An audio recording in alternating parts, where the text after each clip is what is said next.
Hey guys, so we're back, and today we're gonna review the Huawei.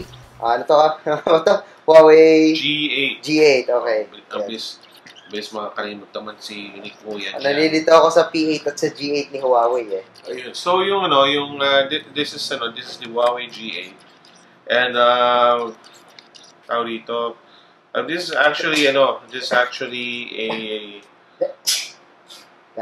Sorry. okay lang. Bless you. This is actually the update to Huawei's previous model, which is the G7. To be honest with you, I've never played with G7, but last weekend at the Smart Store, doon ko nakita doon ko siya nakita. So napaglaruan ko, and I played it along with the G8. So nakita ko yung mga upgrade niya and all, yung mga updates niya. So the hamak talaga mas maganda yung G8. Ang ganda niya. Mas maganda yung maganda yung itsura, mas maganda yung ganda nga yun, nakaka pa lang, ganda na ako eh. Maganda yung Display. lahat actually, lahat maganda. So the specs of the G8, according sa spec sheet nito, sabi this is a ano nga ba to? Ayun, this is a 5.5-inch smartphone, 5.5-inch display with 2.5D curved IPS with OGS screen. So pag sabi 2.5D, ikaw mas alam mo to? Yung 2.5D, yung actually para may curve siya sa dulo. So mapapansin nyo dito. So, mapapansin nyo sa display dito. So, yun, nakikita nyo nagre-reflect siya sa dulo dito sa may part na to, di ba? It's because 2.5D glass siya. So, kung mahawakan nyo siya dito, actually hindi nyo masyadong pansin, pero pag hinawakan nyo siya dito, papansin nyo na curve talaga siya. So, pag ganun siya. So, mas maganda yung feel niya. Not only that, mas maganda sa tingin ng tao ang 2.5D glass. Yes, 2.5D. So, actually, may pala to. Meron siyang Corning Gorilla Glass pa. Yun. So, may layers ng Corning Gorilla Glass, so this is actually scratch resistant. Then bukod sa 5.5-inch screen, the body is actually made of metal. Actually, the device is actually made of 90% metal. So itsura parang premium na because talagang metal, all metal look eh. Yes. But it's not only the look, but it's really made of metal. So hinawakan medyo may konting bigat, pero ang maganda dito is yun nga, it's all metal. Okay, 9%. Then it also has a fingerprint scanner, and the fingerprint scanner is found found here at the back. Okay. This is actually similar to the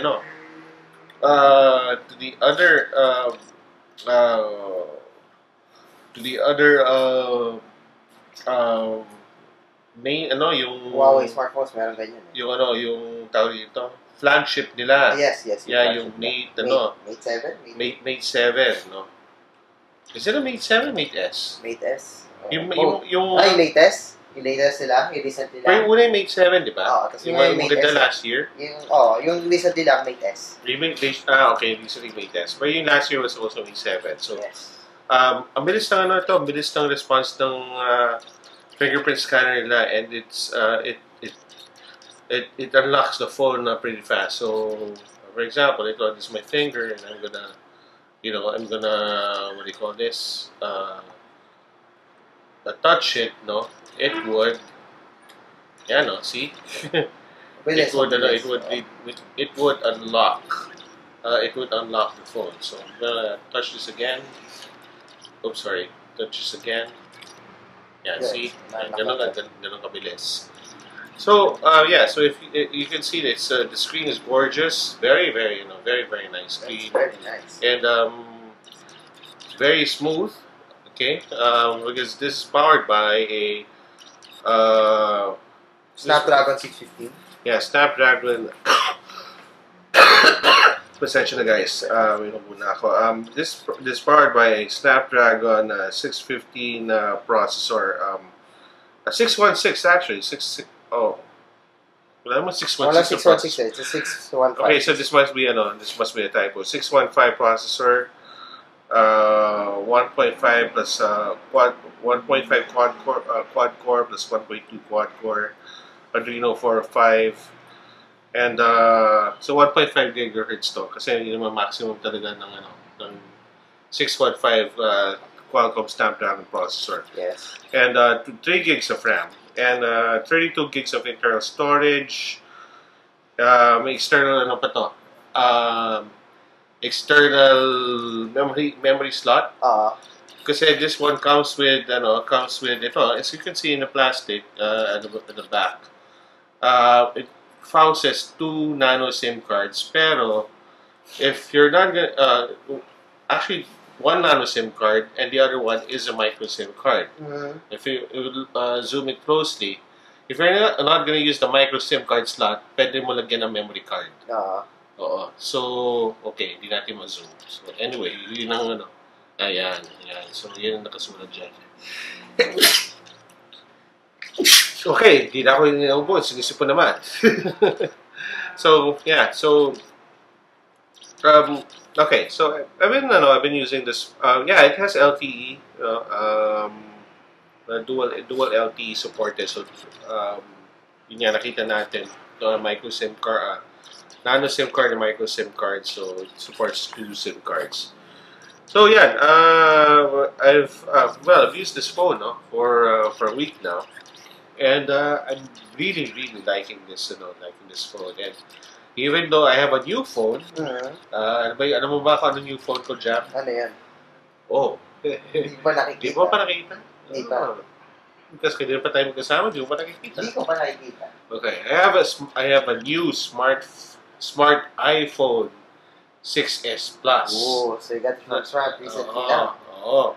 64 gig. Kaya nga sabi ko, napaglaro ko yung G7 kasi naka-display yun sa smart nung Sunday. So, even though I have a new phone, okay, ito pa rin ginagamit ko. Well, of course, because I need to review it, but it's I really like the phone. I really like I really like the quality of how it's made. Oh, tingnan mo naman. Ganda talaga, ganda. 2.5D glass, thin bezels, curve na design na talagang bumabagay dun sa kanyang design.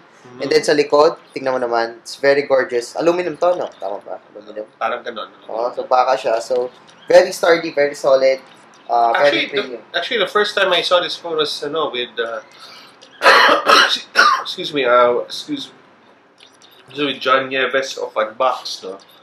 Nauna lang siya sa 1 week yata. So, when I was like this, sabi ko, wow, ganda, no? And ayokong bitawan kasi ganda na talaga. And using it, for a week, talagang gusto ko talaga siyang gamitin. And maraming nagsasabi, Rich, ganda ng phone mo, ano yan? Then, it's a Huawei. Then they're surprised, wow, ganda talaga ng Huawei. No? Because talaga naman maganda Huawei, di hamak, no? Maganda naman talaga. Wala naman, sarap pa na-review ko ng Huawei, wala pa naman ako napapakita ng Huawei na model. That's a fact, no? And this one is one of the best, no? One of the best that I've used. Now, performance-wise, with the 615 processor, it does its job quite well. No? Actually, for the usual stuff like like for the managing of applications, it's the videos or web or the websites or any other apps. It's able to manage it quite well because it has a 615 processor, the Qualcomm, and it has 3 gigs of RAM. So the combination is pretty good. No? Right. Yung talagang pang high-end na smartphone. And for gaming, like this is my favorite game. Obviously, I always use this for testing. The plays quite well. Kaso, may mga times na it's smooth, pero may mga times na Medyo mabagal ng konti. Well, actually, that's expected na Snapdragon 615 processor. So, Snapdragon 615 kasi parang may mga issues talaga na nagkakaganon na parang meron ng bagal sa mga games. Especially sa mga heavy games like that. Although, makikita nyo maganda naman yung graphics and the tingnan mo. So, 650. Yeah, you know. So, but right now, medyo maganda naman yung graphics niya. Yeah, it's smooth, no? It's smooth naman as of the moment, no? So, at least sa tsambahan natin na smooth siya.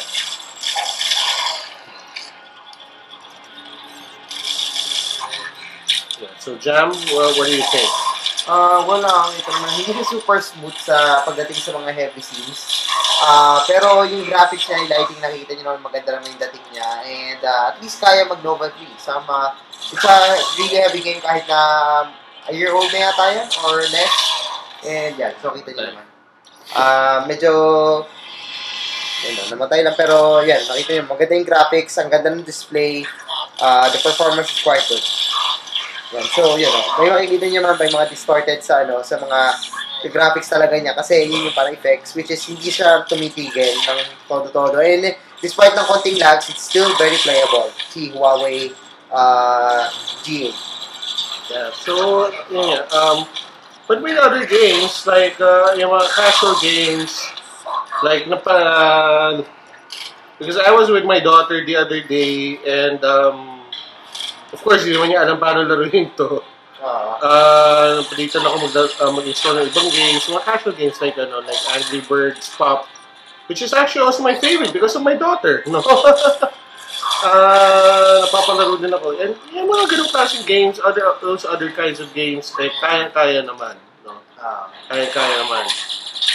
This can be a good gaming device din. Well, as long as hindi masyado puno yung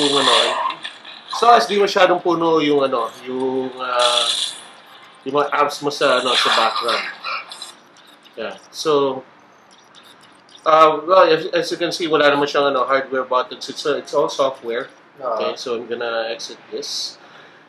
And actually, kahit na even sa background siya naka-background yung game, you can also go back. Yun na magiging problema. Kasi if you're gonna let it play in the background and you're going back to the game, the chances are it would freeze for a few seconds. Yun ang sinasabi ko. Yun isa pa sa mga sinasabi ko na hindi ganun smooth yung gameplay niya. May interrupt. Hindi ka tulad yung sa sa cellphone 2 na balikan mo yung game, okay pa rin. It's because yung malaki yung RAM and yung kanyang Intel processor. Yeah, so yung 3 gig RAM talaga hindi kaya. And 6.5 Snapdragon, well, fortunately, hindi niya kaya rin yun. Okay. Napansin ko ang ganda ng icon sa it's gold, nagko-complement to sa gold design, sa gold color niya. It's because of the theme. This is the theme that came with the, and you can actually change the theme here. Yan na actually uso ngayon eh. Kasi all smartphones now have their themes, and Huawei also has this theme, and actually I didn't bother to change it kasi maganda na eh. Maganda na yung theme niya. So let's go to the photo.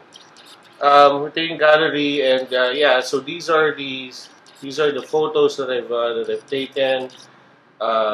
Just browse through it very quick. These are yung kinuhanan ko pasta.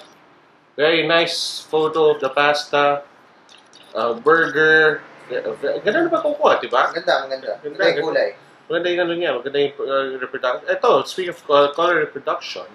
So I was, yun nga, nakwento ko, I was in Rockwell the other day, and yan, ganda ng nito. Ito, halos gantong yung kulay ng so tama yung color reproduction na ginawa ng Huawei. Ganda. Kaya ito yung kulay ng Rockwell. Halos ganyan. Ito, madilim nga lang to. Pero it was corrected with the help of the HDR. Ito, ganda Ganda. Ganda ng reproduction niya. So, ito naman, outdoor. It was taken outdoor. So, ayan. Ganda rin ano, kuha niya. Okay, so ano na lang, yung battery nito, I'm averaging between 9 hours to 13 hours. So, Ano, 14. Umabot mga 14 once. Pero normally mga 9 to 9 hours to 12 hours. Mga ganun. not bad. Which is not bad. It comes with a 3,000 mAh battery, so it's able to handle battery management well. So, do I recommend this? Yes, I really recommend this. I really love using this phone from Huawei. As always, Huawei never disappoints me. Kahit bihira ako mag-review ng phone sila. And this is really, high-end phone, pero it's only worth 17,000. Mura. 19,990. Mas mura siya than expected. Yeah, 17,990. May kalaban nga ito raw yung Samsung Galaxy A8, pero this is really value for money. So yeah, so this is our review for this episode, and guys, thanks for watching, and see you in the next episode of the CP Republic.